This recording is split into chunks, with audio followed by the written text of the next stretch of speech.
नमस्कार। Cinema hall में आपका स्वागत है। सबसे पहले आपसे आग्रह है कि इस चैनल को सब्सक्राइब कर लें, लाइक करें, कमेंट करें, दोस्तों के साथ शेयर करें। आज लॉग आउट का रिव्यू। लॉग आउट के लिए सबसे पहली बात जो मुझे कहनी है कि आप इसे जरूर लॉग इन कर लें, क्योंकि यह फिल्म G5 पर आ रही है।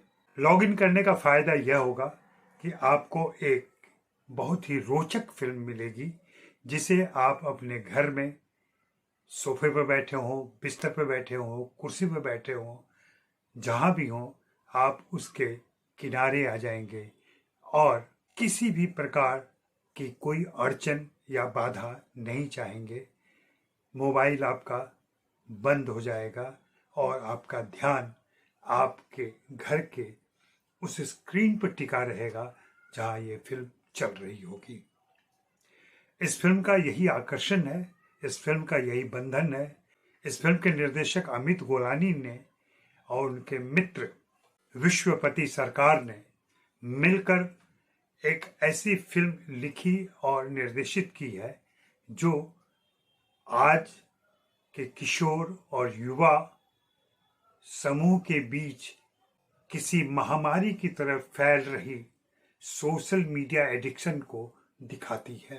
यह आपको किस झमेले में ले जा सकती है, यह आपके लिए क्या मुश्किलें खड़ी कर सकती है, फॉलोअर्स और अपनी रीच बढ़ाने के चक्कर में आप कैसी अप्रत्याशित हरकतें कर सकते हैं, और फिर किसी दिन ऐसा हो सकता है कि आप अचानक इस सोशल मीडिया के मकड़जाल में ऐसा फंस जाएं कि वहां से निकलना मुश्किल हो जाए और वह जानलेवा भी हो सकता है। और ऐसी खबरें आ रही हैं, हमारे आसपास की खबरों पर गौर करें तो ऐसी दुर्घटनाएं सुनने को मिल रही हैं। हम सभी जानते हैं कि सोशल मीडिया और ये स्मार्टफोन किसी विभीषिका की तरह हम सभी के जीवन में प्रवेश कर चुका है। अगर आप थोड़े भी सचेत हों तो आप यह जान सकते हैं कि आपके कितने घंटे रोजाना मोबाइल पर खर्च हो रहे हैं, न सिर्फ फोन करने और फोन रिसीव करने में, बल्कि सोशल मीडिया को स्क्रॉल करने में, रील देखने में।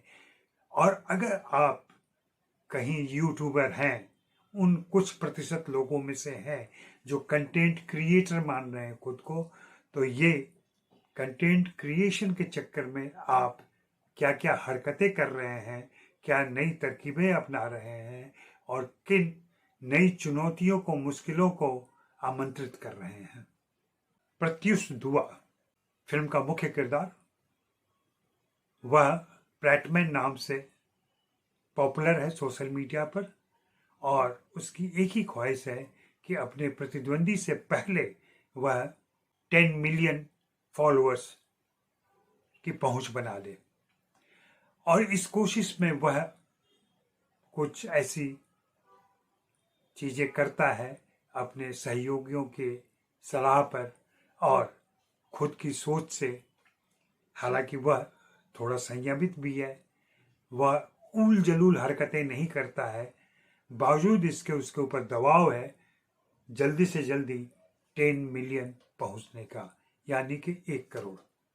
सारे कंटेंट क्रिएटर की तरह उसे भी गलतफहमी है कि वह अपने प्रशंसकों को कंट्रोल करता है, और यह गलतफहमी उसकी उस दिन टूटनी शुरू होती है, और जब टूटती है तो वह बिलख कर रोता है अपने ही स्क्रीन के सामने। जी हाँ, ऐसी स्थिति आ सकती है। सिंपल सी कहानी है, जैसा कि मैंने पहले बताया कि 10 मिलियन उसे पहुंचना है, और इस बीच में उसका मोबाइल टैक्सी में छूट जाता है। अब उस स्मार्टफोन पर किसी और का कब्जा है, और जिसके कब्जे में वह फोन है वह उसकी फैन है। वह लड़की चाहती है कि ब्रैटमैन पूरा अटेंशन उसे दे, उसके साथ रहे, क्योंकि वह जानती है कि मोबाइल कहाँ है और उसे कैसे लिया जा सकता है।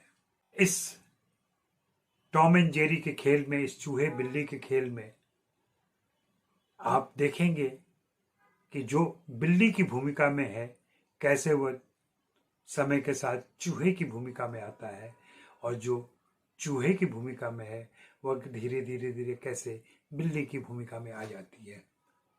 दोनों एक दूसरे को छका रहे हैं, दोनों एक दूसरे पर हावी होने की कोशिश करते हैं, और फिर अंत की बात यहाँ करना ठीक नहीं होगा।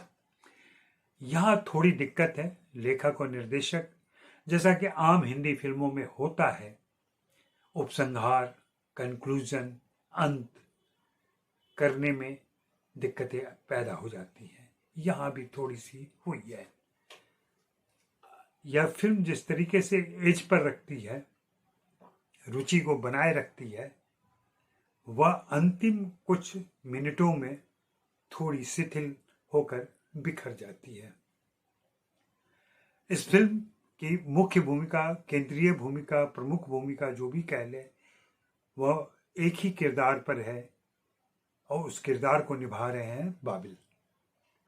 बाबिल के सामने एक मुश्किल भूमिका थी जिसको उन्होंने बहुत सहज तरीके से पर्दे पर जीवंत किया है। यह बाबिल की काबिलियत है, उनकी खूबी है, उनकी अदायगी में कहीं एक स्थिरता है जिसे वे पर्दे पर बखूबी पेश करते हैं। भारतीय हैं हम मानते हैं कि कुछ चीज़ें हमें विरासत में मिलती है, कुछ हमारे खून में होता है, कुछ हमारे परिवार से आता है। ऐसे लोग कह सकते हैं कि इरफान के बेटे बाबिल में इरफान के गुण आए होंगे, आए हैं। मैं इस थ्योरी पे यकीन नहीं करता। मेरा मानना है हर कलाकार, चाहे वह किसी भी बड़े कलाकार का बेटा ही क्यों ना हो, बेटी ही क्यों नहीं हो, वह खुद को रचता है और अपनी एक दुनिया क्रिएट करता है। बाबिल यहाँ खड़े होते नजर आते हैं और उनकी पहचान सिर्फ इरफान के बेटे के तौर पर मिटती है। वे एक सिद्ध अभिनेता के तौर पर, युवा अभिनेता के तौर पर, संभावनाशील अभिनेता के तौर पर पर्दे पर आते हैं। 2-3 फिल्मों और 1-2 वेब सीरीज के बाद जैसी चुनौतीपूर्ण भूमिका उन्होंने इस फिल्म में की है, वह काबिल तारीफ है। मैं बाबिल को बधाई देता हूं और उम्मीद करता हूं कि वे अपने इस क्रम को, वे अपनी इस गति को बनाए रखेंगे और ऐसी भूमिकाएं स्वीकार करेंगे। बाबिल के साथ फिल्म में 1-2 छोटे किरदार हैं जिसमें रसिका दुग्गल उनकी बहन के तौर पर आती हैं, उनके दोस्त के तौर पर एक किरदार आता है जेडी, प्रत्युष दुआ की प्रेमिका की आवाज़ आती है, और उस फैन को भी हम देखते हैं अंतिम दृश्यों में, जो अब प्रैटमैन को डिक्टेट कर रही है और कंट्रोल कर रही है। कुल मिलाकर यह फिल्म बहुत रोचक है, बांधे रखती है और अंत तक जिज्ञासा बनाए रखती है, और आज जेन-ज़ी की समस्याओं को उजागर करती है, उसका एक पहलू सामने ले आती है। सोशल मीडिया एविल के तौर पर हमारी ज़िंदगी में है। अब यह डिपेंड करता है कि हम उसे कैसे देखें, उसके साथ कैसे डील करें।